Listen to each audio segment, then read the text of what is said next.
भूमिका के इन दोनों भाइयों को और हमारे भाई सुमेंद्र सोम जी कहाँ बैठे हैं पीछे, वो बधाई के पात्र हैं कि ऐसा आयोजन करा रहे हैं। लेकिन अत तो किसी चीज़ की बुरी होती है, बस बात खाली इशारे से। और इसके साथ साथ मैं देखिए बातचीत नहीं करेंगे, रचना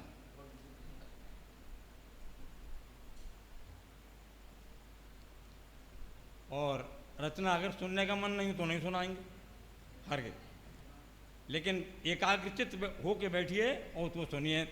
और एक बात खास तौर से ध्यान रखिए, मैं आप लोगों को, उन लोगों के लिए खास तौर से जो रचना क्षेत्र से जुड़े हुए हैं, जिनको कविता कहने का शौक़ है, जिनके दिमाग में कविता वाला कीड़ा रौरिया रहा हो और जो कविता के पीछे घूम रहे हों, कभी बन रहे हों, कभी सम्मेलन में अटेंड कर रहे हो, कभी गोष्ठी अटेंड कर रहे हो, उनके लिए एक बात खास तौर से नोट कर लें। मेरी इस समय 3.5 महीने कम 80 साल उम्र चल रही है।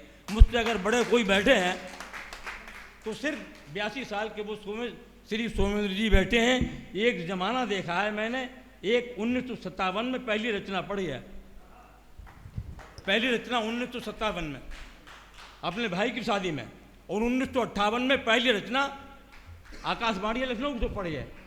बड़ा ज़माना आप लोगों की वजह से देखा है। आप लोग मेरे सामने बच्चे हैं और मेरी उम्र के साथ मुझसे अगर बड़े बैठे हैं, सिर्फ कोई भाई सोमेंद्र जी बैठे हुए हैं, इनके अलावा कोई नहीं है। एक बात मैं आपको बता दूं, आप अच्छी तरीके से ध्यान में रख लें। आप अगर कविता कहते हैं, आपको कविता का शौक़ है, आप कभी सम्मेलन का कोई किसी तरीके का कोई कीड़ा आपके दिमाग में रह रहा है, तो आप इस बात को ध्यान रख लें कि कभी भी किसी धार्मिक चीज़ पर ना तो पैरोडी कही जाती है और ना चरवा कहा जाता है।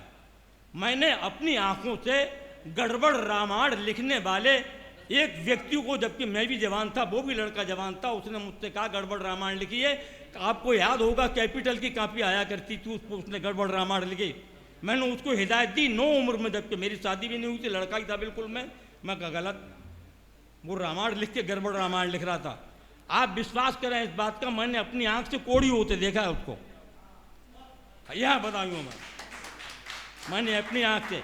इसलिए इस बात को आप ध्यान रखें। सिर्फ आपसे हमदर्दी है, मैं इसलिए ये बात कह रहा हूँ, मेरा कोई लगाव नहीं है कि आपका अगर कविता से तनिक भी कोई ताल्लुक है तो आप किसी प्रकार की कोई धार्मिक रचना पे किसी प्रकार की पैरोडी और किसी प्रकार का चरवा ना कहें। वो बच्चा चला गया, मैं उसके बारे में क्या कहूँ, जो कि आरसी के ऊपर आरसी पड़ गया और जो यहाँ बैठ के अच्छा नहीं लगा।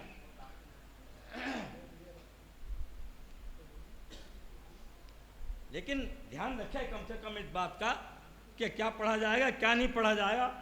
निवेदन करता हूँ कि वाह जमाने तेरी खातिर